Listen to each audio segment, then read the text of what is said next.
Shivanshu recording studio Banawar Kishanganj. Makhdumpur के चौराहा मारी जैतौगे। Mix by Manish Arya. हो बहु बियाहवा छौड़ी भातारा लेके जैतौगे।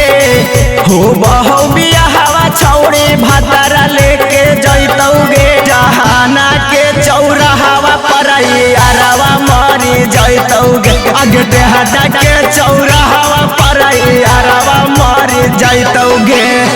छ नौकरे जा छौड़ी नींदियो ना जैतौगे।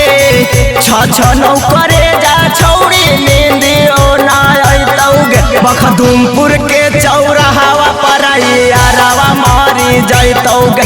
इस्लामपुर के चौराहा पर यारवा मारी जैतौगे। मखदूमपुर के चौराहा यारवा मारी जैतौगे।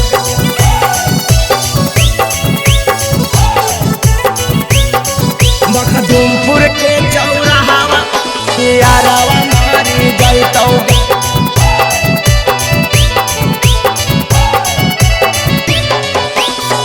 कितना तोर माना हलियौ चाह हलियौ जान से।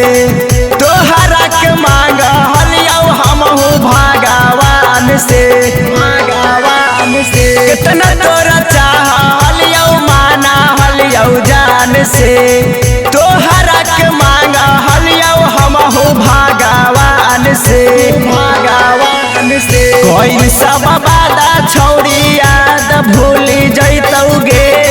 कोई सब बादा छौड़ी याद भूल जैतौगे। आगे बेला के चौराहा पर यारवा मारी जैतौगे। आगे बेला के चौराहा पर यारवा मारी जैतौगे। मखदूमपुर के चौराहा यारवा मारी जैतौगे।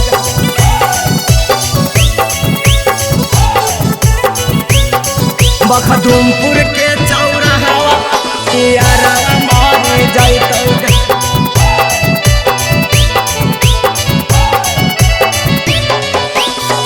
रजनी स प्रेमी तोरा माना हलौ सान गे।